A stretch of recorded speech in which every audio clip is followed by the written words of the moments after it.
like to call a meeting of the Charter Review Commission for November, is it the 8th? Eight. November 8th to order. First on the agenda, I want to introduce our new member.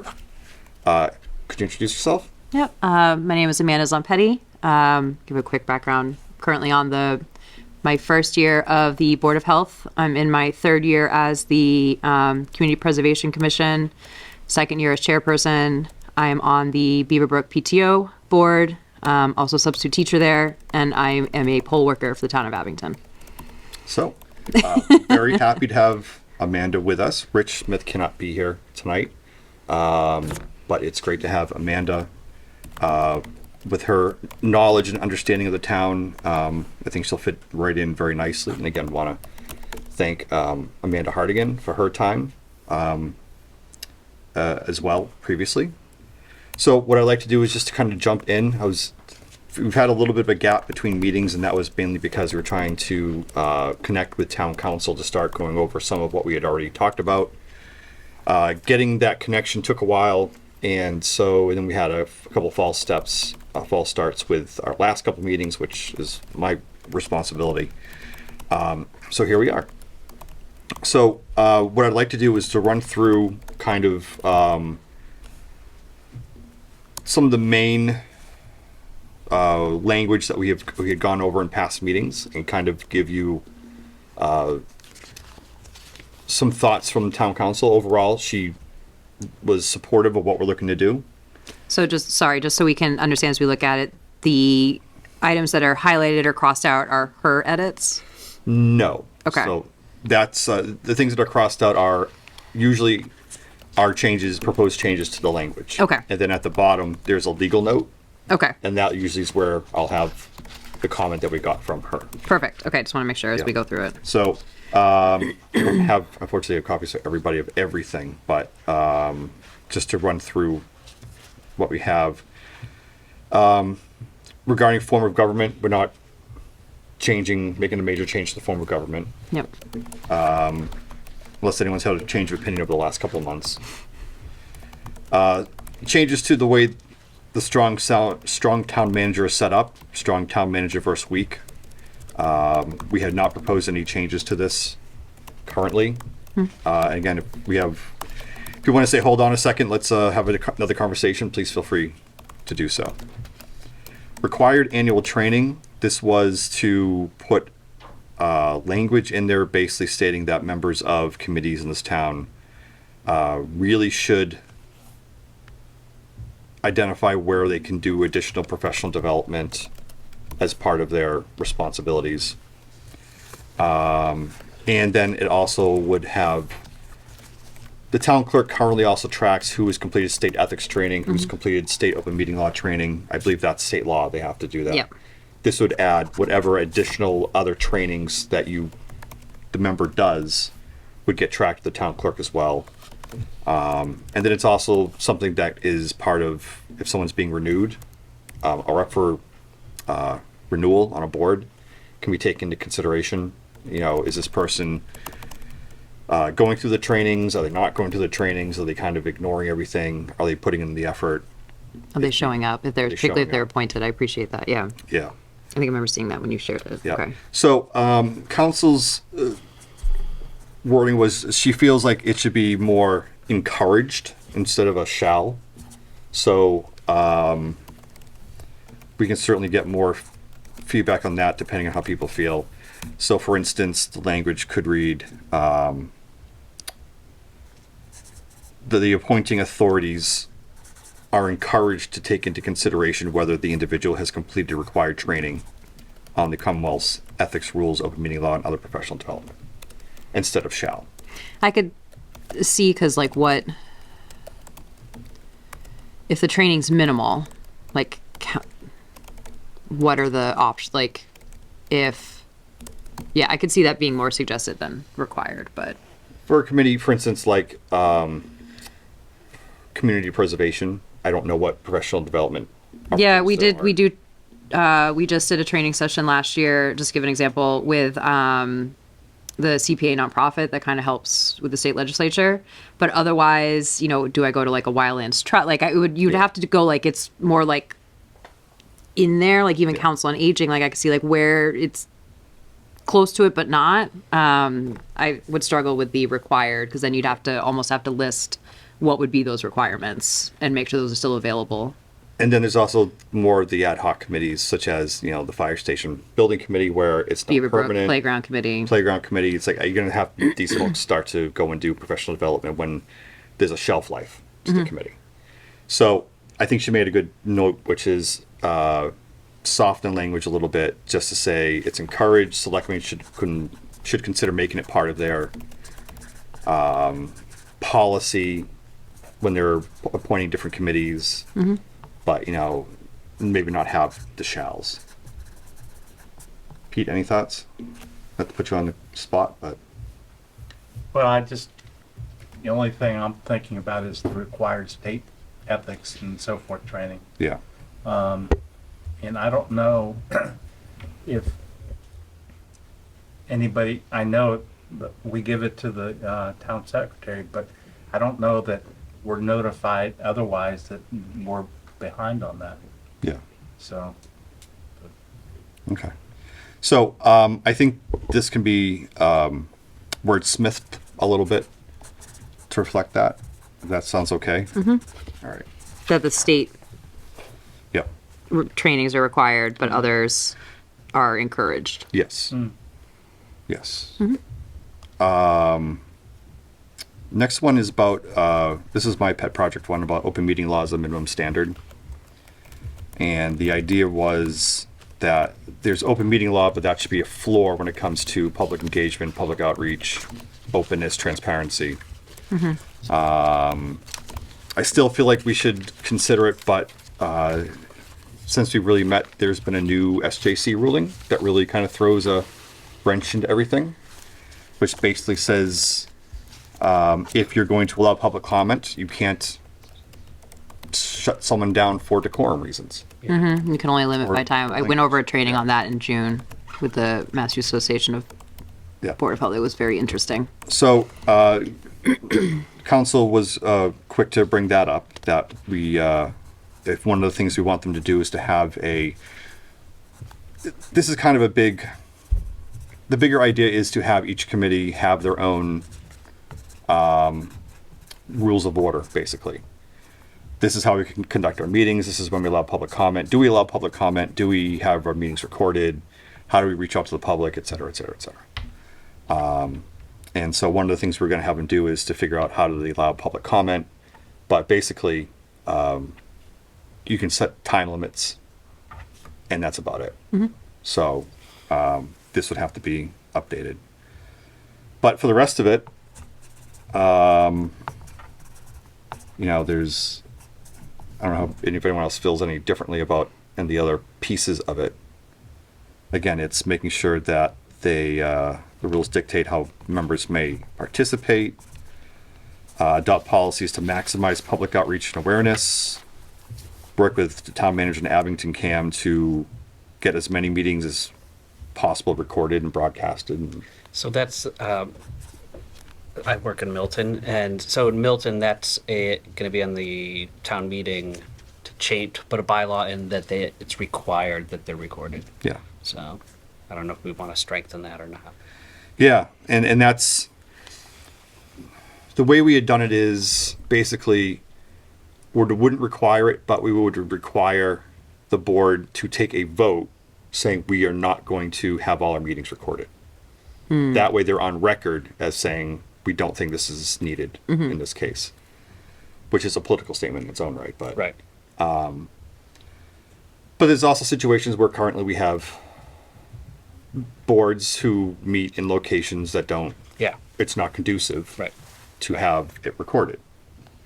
Site And visits and yes, so also there's site visits that can't do it, but it makes sense for the council on aging to meet at the senior center, and the senior center right now doesn't have camera set up.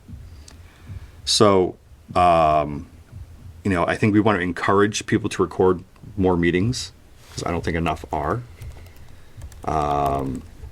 I don't know what sort of stresses and demands and additional infrastructure we necessarily would need on behalf of ABCAM, the town halls, sewer department, where Parks and Recreation meet, Strawberry Water Valley meets at the Commission. golf course. So Yeah. it's like, I think it's a nice goal, but I'm not sure how to go further with it. Maybe having like minutes approved within 7 days are posted on the website or something like that. So at least there's, Yeah. you know, if your November meeting, your October minutes are approved within 7 days, that November 8th meeting, the October minutes are available online. Like for this instance, this committee, the minutes I was looking at, the only ones on the site are from 2022. Yep. So I didn't see anything from 2023, even though I wanted to go see that. So maybe having something along those lines where it might not be recorded, but the information that should have been recorded by the secretary is available in a place where we actually already store everything. Yep. So there's a way where we could still have, there's some encouragement of recording, but also it's already getting recorded in some factor already that we could make a requirement on. But that's assuming people put the minutes where they should be. Yeah, and that's another So topic. but now Yeah. it starts to be like we need to start doing all this, Go to the right? library and you'll see whole bunches of committees that haven't done it forever. Yeah. I know. There's also an And there's entire room in there with a no- phone that has voicemails from like 2017. So, Yeah. So we'll need to tweak this language, but also give some thought as to how you would like to maybe tackle some of those issues. right. It's not just in the charter, but is it just a strong encouragement? And Yeah. if it needs to be added, because there's not any follow through, maybe, but interesting. Yep. And the question is, who enforces this? Right. So I did have that conversation too. We can get to that one at the end too. Okay. So next one is about minutes, and I just helped you part of it. segue right into that. Yeah. You're welcome. exactly. Rules and journals. That's actually we switched around. So this is rules. So this is all right. Committee rules. So this is parliamentary procedures, expected rules of conduct for members, strategies for public engagement, education awareness, manner in which the public may contribute to meetings, such as how does someone provide testimony, commentary, research. If a body grants and approves permits and variances, how does that whole process happen? Contact information for the body's chairperson, vice chairperson, secretary. Because right now, don't necessarily have a way of contacting committee members. The suggestion from legal was that for the contact information, you may want to just have it kind of a bare bones email, because not everybody's going to want to have either their phone number or an address listed. And some people have it exempted anyway because of public safety or for other reasons. So we may just have to have just like a town email associated with the chair and vice chair that people can get in touch with. But again, the issue is you go onto the web. Cost. Is cost? Yep. Because the town is hesitant to give even chair people the committee's email address because of the $10 a month. All right. It adds when you get one email every 6 months and it's spam the rest of the time. I get it, but So there needs to be some way of, but the frustrating thing is when you go onto the town website, you go to the committee, look it up, and then there's no way of contacting the person that's on that committee. right. So you can call town hall, but then there's no email box. So it's like, how do you actually get in charge of a person that's on this committee? Right. So there needs to be at least some way of connecting with committee members. Right. Or there's one email for each. Sorry, I might be new with it. Mike, do we use Microsoft for the town, or what do we use for? Yes. Yes. Outlook. So you could do, chair, conservation commission at abingtonma.gov, and it gets shared with each new chairperson, Basically. and they have access to that. So then it's just one per committee, and it's not just new email addresses all the time. Yeah. But the cost they won't. Really? Yeah. So it is an issue, but I think it's also a dumb excuse to say you can't have an email for committees. I mean, how many committees do we have? It'd be, Yeah, there's enough. It'd be we're talking a few $1,000s probably, but still, it's a basic function of government at this point. yeah, thank Would you. be to have an email. So there's, There's so it'd be it's not going to break the bank, but there's $500. Yeah. And the whole issue of what happens if somebody serves a subpoena on my email address? Which is why it's like there's an encouragement to have separate email addresses for. For each individual person instead At of, least for the committee chairman chair people of each Yeah. committee. I'm chairman of one of the committees. so- Right. And I'm very hesitant to put my email address out because, I don't want somebody digging through my email. oh yeah, but what if you had access to one that was just, and this might be, if we don't have to dig this deep if we don't need Yeah. to, but I'm just curious. If you had one that was just for your committee Oh, yeah. and you had access to that, Right. and it costs the town less and it just gets, okay, now the next person gets it, this other person gets their access removed, Sure. password gets Yeah. changed. So we do that with like the PTO board. Like we have a bbspto1@gmail.com.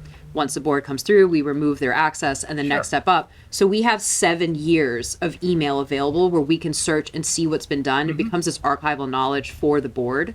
I've done this at other startups and things like that. So that could be a solution where you don't have to share your personal email Right. because it's like a business email. Like that's your work email for Mm-hmm. that. It would cost the town less because it's not per person, it's just per committee. Yeah. Yeah, maybe that's what it is. The town helps you set up a Gmail account as Not a Gmail, Sure. like if they want to do an actual like abingtonmass.gov, but so. Like for this committee, we have charter review at abingtonmass.gov, and it's because it's easier to archive everything, exactly. but also so that if someone was to come through and sue, like Peter said, now they're not subpoenaing Rick Collins 77 at Gmail.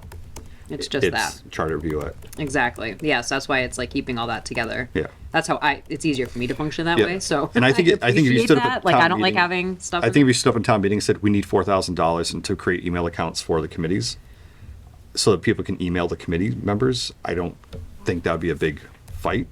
right. At least I would not think so. If it just got lumped in with like the IT budget Yeah. and like, I don't- feel like that's just a line item that we don't have to mention. Yeah. Right. But like, I don't think we're. I mean, I'm not, don't think we're cutting a again, teacher here to do transparency. this. Like, I'm not saying No. hide it, but like, I'm just saying like that needs to be a line item that's not us. But I think there's an opportunity there to, But yes, there is a cost associated. yeah, but there is an easy way to make that cost lower than they think. Yeah. It's not 2 people per committee. It's 1 committee and you keep it forever. right. No, I agree Right. with that. But The minutes get shared with that. Like that's their way that it's an easy access. That's all your communication with the public. Like all that's right there. So need to just massage the language on that one. Absence of moderator. This was just adding the word need for recusal for why we might need the moderator to stop down and have a deputy moderator. Legal is a fan of this one. She thought it made a lot of sense. Sweet. Conferring charter powers was just kind of doing a copy edit on some really weird rambling section of it, and she thought it looked good. All right, so town employees selecting elected office. The suggestion in the past had been, do we want to have town of Abington employees running for public office? And there's definitely mixed feelings about it. One thing we were looking at was basically making the restriction to not be able to run for office where you have direct oversight of your budget. So that, for instance, a school employee could run for selectman, or a DPW worker could run for school committee because there's not that direct oversight. The legal wording was that you really can't tell people they can't run for office. You have to have a really good reason, and that's not a really good reason. What you can say, though, is they can't hold employment in a position, however. That's the more So optional. basically saying, You can run for office and you can be elected, but then you can't hold a position. right. So if I want to run for school committee, I can no longer be a substitute teacher. Yeah.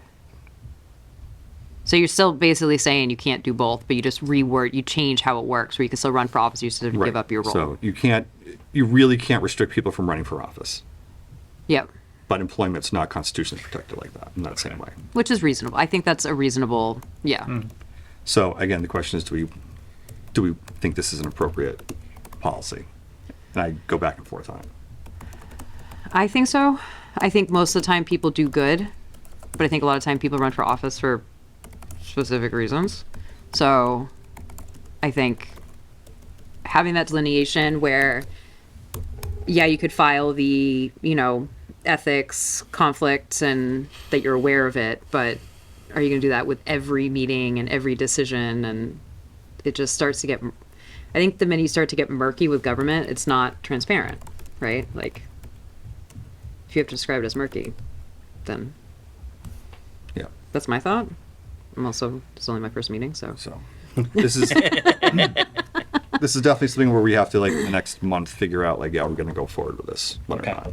So I think you can't do both. Yeah, I was under the understanding that you couldn't. I think this is just a rewording of what's already there. you can't. No, there's no prohibition currently. Oh, I guess that's, no. I think there's a general cultural understanding that most people don't think they can. So, It's It not. clearly did though. it's not, okay. Yeah. Yeah, this is definitely something where we need to have some soul searching to figure out. And again, I don't. When this is brought up before town meeting, I don't expect it has to be an all or nothing. That we can separate things out if Right. people want to. So we can certainly put it in there, and if people don't want it, you can pass the rest of it. And town manager qualifications. This is where we just kind of reworded it to allow for situations where a town manager might not have a college degree, but has lots of experience that are, as we found out, good for the town. No concerns with that. All right. One of the first questions she did ask was whether or not we were going to modernize the language of the Board of Selectmen.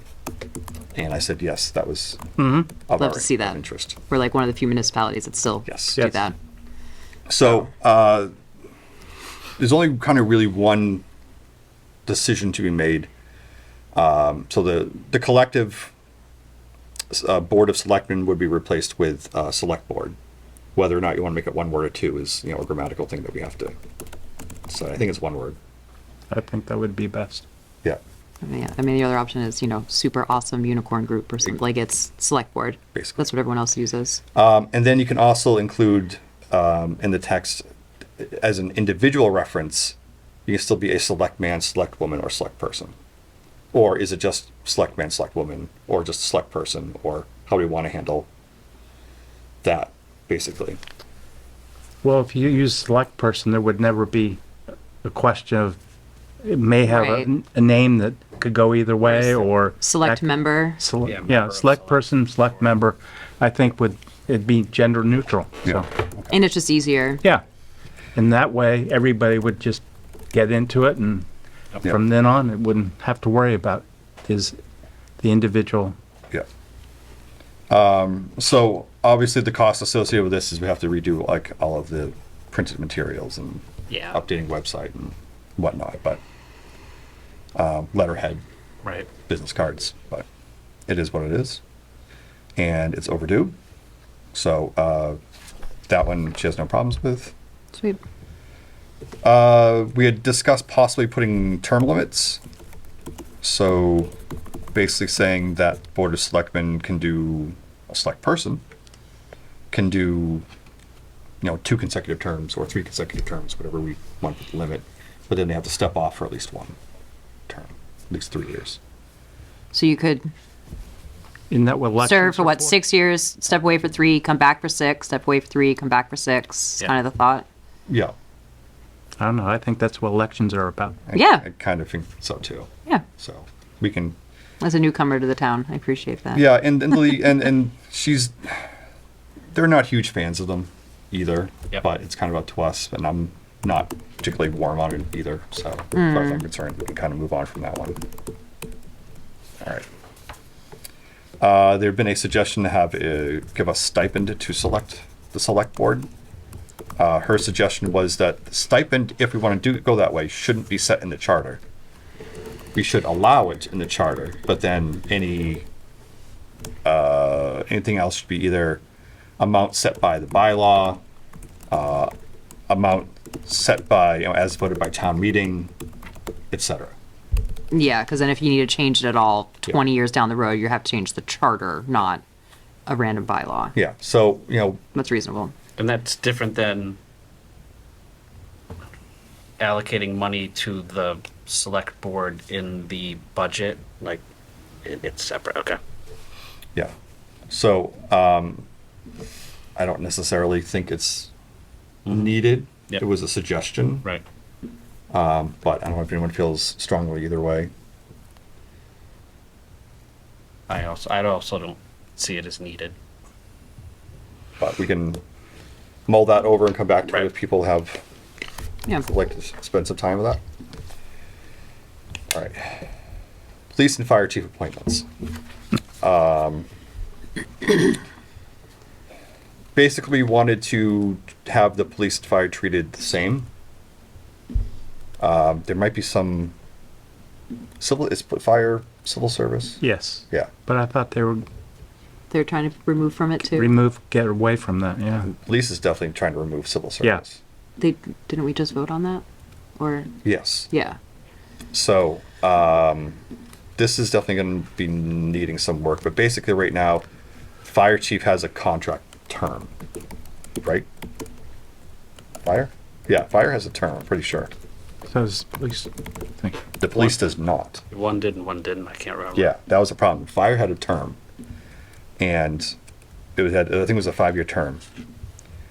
And police did not. Police, it was just open-ended. So we were going to basically have the language be the same. Yeah. I like it. I need to go. The note I made from our conversation, I don't remember what it was, but basically it was something about a non-renewal being the same as removal. So we have to be careful with the language and how we say it. I have to go back to her on this one.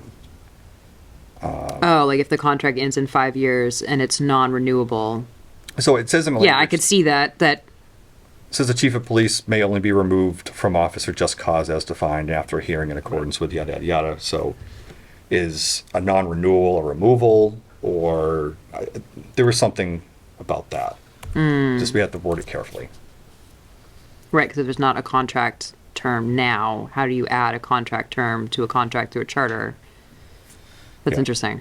And the current chief's on a 3-year contract, because they knew we were going to be addressing this in the charter. Right. So, Oh, cool. Okay, that was my next question. Is I mean, the we charter. know this is So coming. basically, the contract isn't in line with the charter currently. Right. Right. But as we have learned, there's no enforcement action anyway. So, Okay. need to follow up with that one. Meeting minutes. We had discussed basically doing, saying within the next 3 board meetings, or 30 days in the meeting, or we would kind of kick around a bunch of different ideas on how to treat this, because there are committees in town that basically meet quarterly. or even less often. Yeah. We also had an instance where we didn't have quorum of the people that were at the meeting where the minutes Right. were for 3 months, so we had to hold Yep. off even though we wanted to. At one of the committees I was at recently this summer, so it's that 60 days is tough when it's like we would like to, but we physically can't. Yeah. So what is, are we now at fault when we're actually following the other rules? So the suggestion from council was just to keep it simple and just say, basically to follow the guidelines set by the Attorney General open meeting law, with, preference being, within the next meeting. Or maybe you miss one, but definitely the one after that. Yeah, I think it's reasonable. Yeah. So we'll just be a tweak there. And we're still going to insist that you're supposed to print them out and make copies at the town library And you have it also in the online. and online. Why have both? Yes.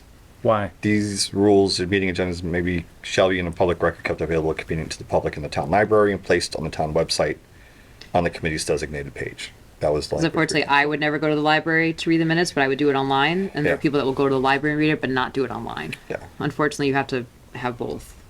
So different than why we have it recorded. Some people don't want to come in person, but they watch it later. I talked to different librarians there, and they would be happy to pull it up for anybody who was not able to do that at a computer at the library. Right. So I don't know Because right now, they're not adhering to the putting it in the library. Nobody's enforcing it. Right, who would be the enforcer? Yeah, so that's definitely, we might as well have this conversation Yeah, now. sorry. So, Just, I did specifically ask, okay, what is the enforcement if people are not following the charter? And basically the answer was there is none. She said it was like the Constitution, like if someone wasn't following something in the state constitution. Well, like, I kind of didn't agree with that because there is kind of step actions you can take. So it really is more guidelines and suggestions than anything hard and fast. Like there is no way of, like with a bylaw, you can actually enforce a bylaw and have a fine associated with it. But I can follow up with that again, but just, So for this one, I think we'd have to tweak the language, but something along the lines. But it has to be posted online, and they can be made available at the public library. Like you don't have to give them to the library, but the library has computers, and they can go to the online exactly, you were version, saying, like they're right? available there. yeah. So it's like we don't make it like a physical handing over. Yeah, and then there's the whole argument of, all right, so this is the technology now. What about in 15 years? Is there going to be a different one? And do we want to be locked into this? Or Right. But I Just mean, just made publicly made available available at the library, but whether it's microfilm or whatever if we go backwards in technology. so it might, maybe it's just and made publicly available. Yeah. I like that too. It's just made publicly available because if you read the minutes and it's recorded on a video, Yeah. Right. That's true too. that's available. If Yep. it's online or if it's physically at the library or at senior center or wherever, then in a binder somewhere, it's publicly available. I mean, is the metaverse online? I don't know if that's going to be considered. I don't Who think else that's, was gonna be I think you're good that it's probably not going anywhere, so. All right, so you do have the next one, annual budget process. What the conversation we had was that what was required in the charter is not really feasible when put into action in terms of some of the deadlines and timelines that are in there. And it wasn't being followed in any way. So again, there's no enforcement, but so it's more just tweaking it so that it's a little bit more flexible, but still has some guidelines in there. So if you flip a couple pages to the suggested text,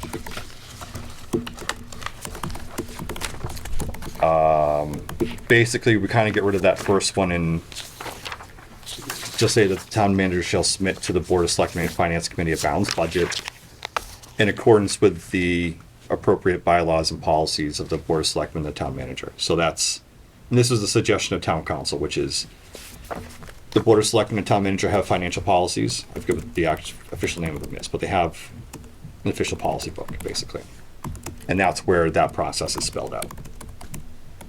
And there can be a bylaw that says, you have to have it on these certain dates. But right now it's a little too rigid in here. So that's why they're kind of saying make it a little more flexible in terms of how it actually happens. One additional language was just to provide regular progress updates during the process. That's kind of been a sticking point a little bit so they start the budget process in October, maybe even earlier. And then there's gradual improvements as it goes along, as they start to sharpen the pencils and figure out what they really need. But if you ask some people, they don't hear anything until they hear bits and pieces until February. Right. And then they actually get a budget. So the idea is to have it a little bit more regular, a little bit more of a formal update. And then the budget message is really, I think, the meaty piece of this, which is first Board of Selectmen meeting of the year. Town manager has to give a written verbal budget message to the board and to the public. I like that. And so that's when you say, all right, this is what we're looking at right now. We still don't have the state aid numbers, but these are the problems. This is what we're looking to do. This is where the holdups are. This is the problems. Debt number is going to be this year. We know what our pension number is going to be in health insurance. And if things don't turn around, we're looking at layoffs or whatever it might be. And so that's the big this is where we stand. With the full understanding that it's going to change over the next 3 months. But But it's also helpful because the idea being is that the select board, if there's, let's say there's been a, changeover or there's new people, like, they should also hear that Right. at their first meeting as well, instead of being surprised 5 months later, like that. yeah, There shouldn't be a catch up. It should be a welcoming of the members as well as the new, the public comes in. yeah, and that was kind of what was missing, was that full big picture look of the budget as an entirety, where they get bits and pieces throughout the process, but they never got the whole thing at once. Right. And again, it's going to come with caveats, which is that we don't have our state aid numbers. Who knows what happens between now and April? Yeah. But as of now, this is kind of where we're looking. And requiring that it's posted on the town's website so people can see it. I'm assuming it'll be, a PowerPoint presentation or a doc of some sort, but that's then posted online so people can take a look at it. And updating the language just again to say the budget schedule should be stated somewhere. It's just not going to be here in the chart, Yeah. if that all makes sense. Yeah, Yeah. I think it's reasonable. All right. One of the other big ones was the committee board appointment process. We found out that just the way that it's currently set up is a little bit confusing and has some issues, as we remember. So the way it's supposed to work is that Right. if there's a vacancy, it's posted for 14 days, and people have a certain amount of time to put in a letter of interest, and then the board of selectmen has to start the vacancy filling process between 14 and 30 days. But we've seen instances where they didn't get any interest, or they got interest in one person and that person wasn't what they were looking for. So it's, can they repost it? Do they have to wait another 10 days? What's that schedule like? If you've already submitted, do you have to resubmit, or do you have to start with a whole new slate of candidates, or how does that work? And then the question was, all right, so you have the joint meeting with another board. Who runs that meeting? Who makes nominations? What happens if the boards are at odds with who to appoint, as we found out? So there was just a lot of issues to work out, and so I took a stab at it. And I kind of, unfortunately, it required making these sections a little bit longer. But I think it clarifies a lot of it. And I don't know if I don't think I printed this out right. It's not. Sorry about that.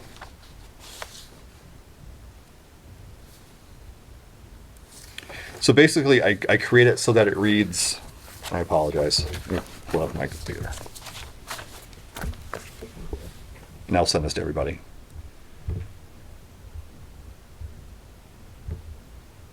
Basically, there's 3 groups of people where there's vacancies for. There are vacancies of single member bodies, we'll put it. So town clerk and the town moderator. So they're not on committees, they're their own individual folks. So there can't be a joint committee meeting. So section 314 would become vacancy in town clerk or town moderator.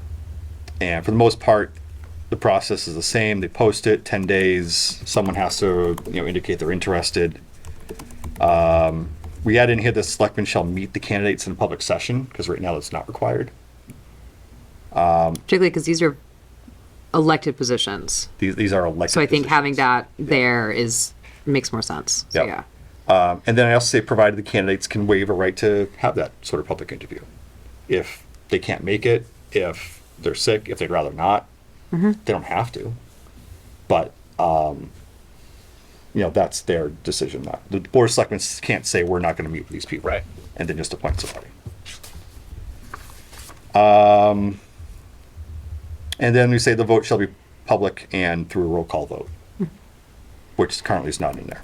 And then create a new section, section 315. vacancy on an elected multi-member body. So that's Board of Health, Planning Board, School Committee, etc. Process is very similar. You have to post for 10 days, and they have a certain period where they have to appoint somebody. But what we specify is that the chairperson of the select board serves as chair of the co-meeting of boards. Because right now you could technically have the chairs of both trying to run the meeting. Yep.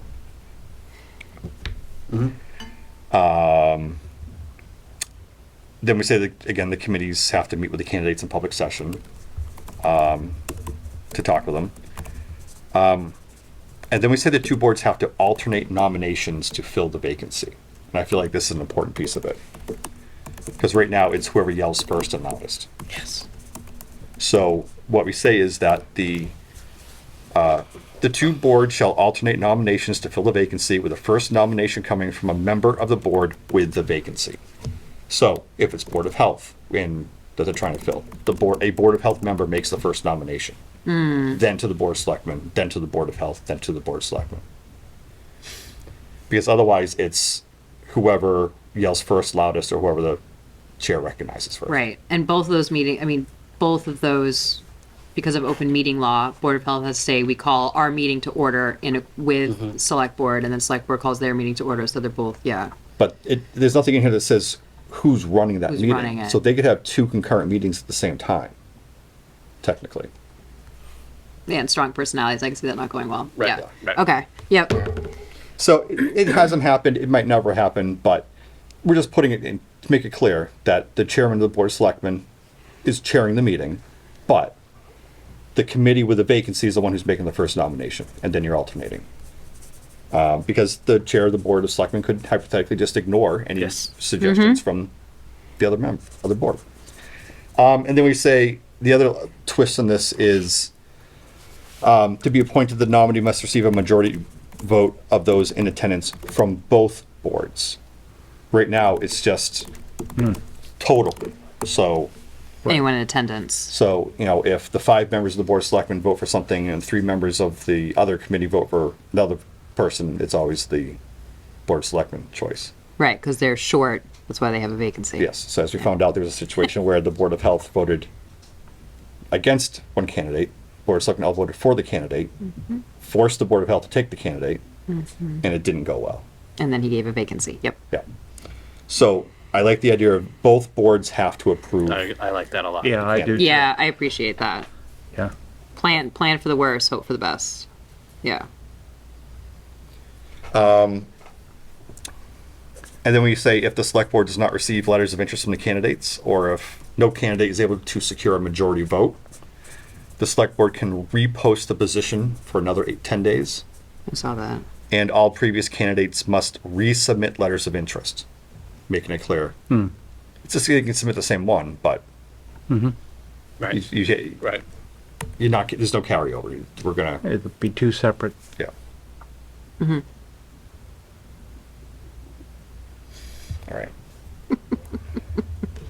And then we create section 317, which is a vacancy on an appointed multi-member body. So that's conservation, zoning, Appointed. Yeah. CPA. CPA, et cetera. And I think the only difference there is we could keep it exactly the same, or we just recognize the fact that it's a board that the Board of Selectmen controls and appoints, So they should have all the power. and they should have a little bit more power. So maybe there's no alternating of the nominations, and maybe you don't need a majority vote from both. Maybe you do. Yes, right. But that's area for discussion. Yeah. I feel strongly that if it's an elected board, Right, no. they should be treated equally, even Yes. though the Board of Selectmen is the chief executive board.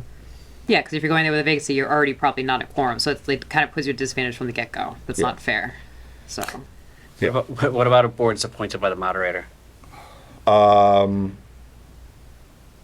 Would we? So the language is already in there, and it already kind of Okay. works. All right. Good. He kind of has his own power Right.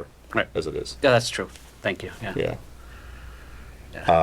So that's just one thing to think of is, do we want to have those same rules, or do we want to basically say that, no, they control the appointment process? And Right. I think they control it, so they should have it. Yeah, Right. they're there at the beginning. Right. They Yeah. continue on. That makes a lot of sense. I think with the elected, like you're saying, if the public elects Right. and then select board now is control, it, Yeah. Yeah. yeah, I don't like that. Right. Yeah. Totally agree. All right. So the only thing we don't have language that I think we need to put together is the 2 library amendments. Those are the only ones I think I don't have official language for. Maybe I just missed it or something. And that was just clarifying the library director's day-to-day oversight of her employees. Okay. And what was the other part of that? I can look it up right here. There were 2 things.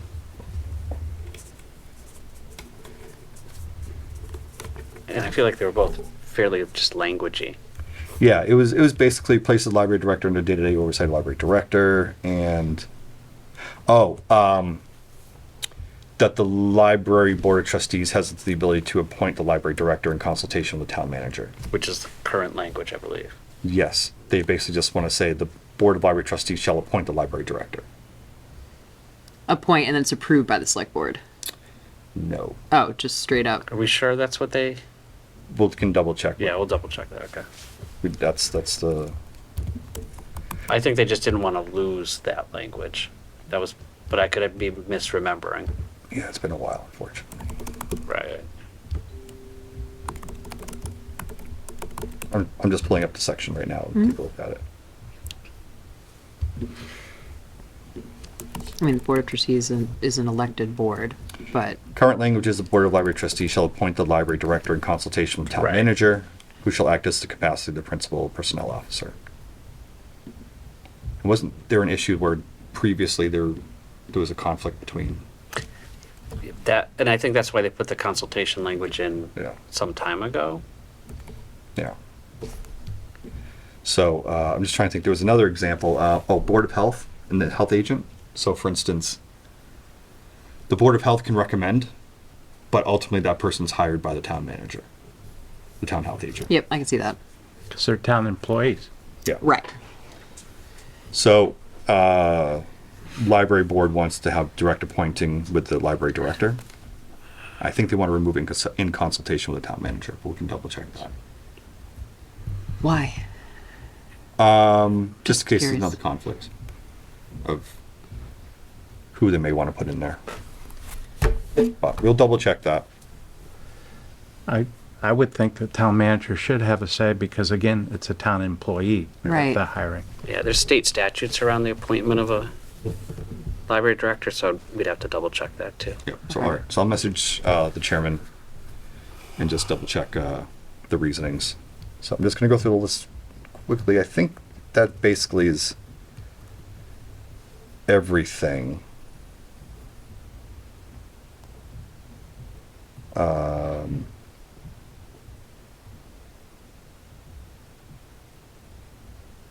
Yeah. Oh, well, it's a bylaw. Okay.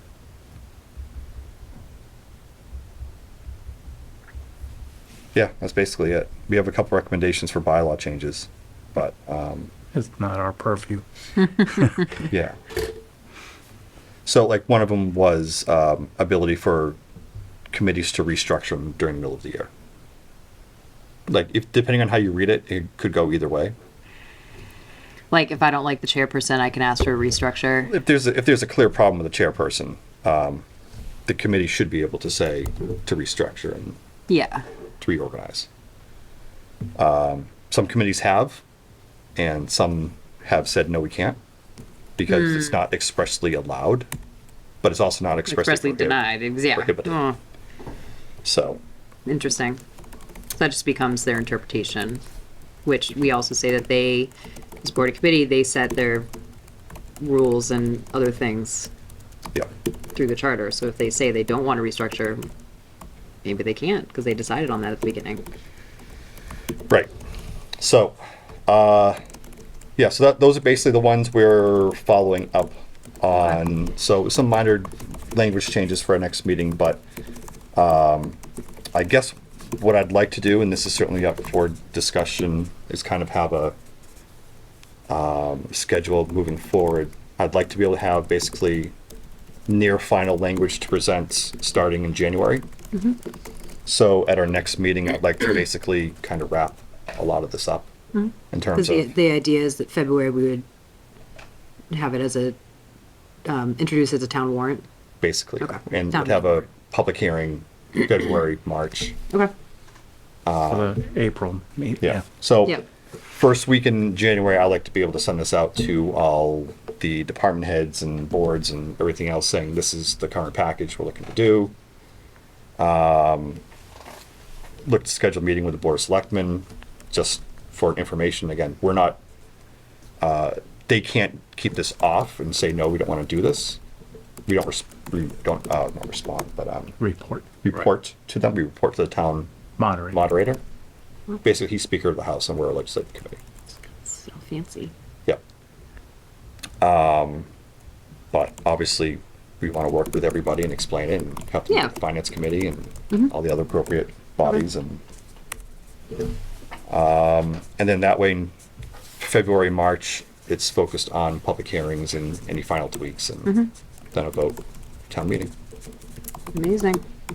Does that schedule Sounds seem to fun. work? Yeah. All right. So, the tricky part, we're looking at our calendars. Hey, Rebecca, need my phone? Wednesdays are fantastic for me. Okay. You are available Wednesdays? I'm available till 7 on Wednesdays through December, and then after December, I'm available after 7 as well. All right. All right, today's the 8th. 2 weeks from now is the day before Thanksgiving. Not doing that. Oh, you don't want to come here and have some nog while we're, no, not allowed. So you guys know, it's off the cuff. This is why I don't like being recorded. I know it's okay, but No, like that was fine. sometimes the brain is faster than the mouth. I don't want to sit around.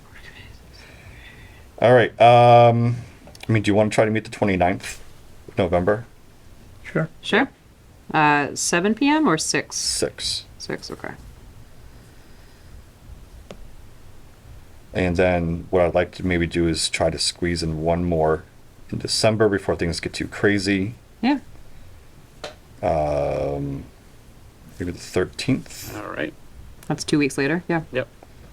The goal being by that meeting, basically having final, near final language on everything. That's good.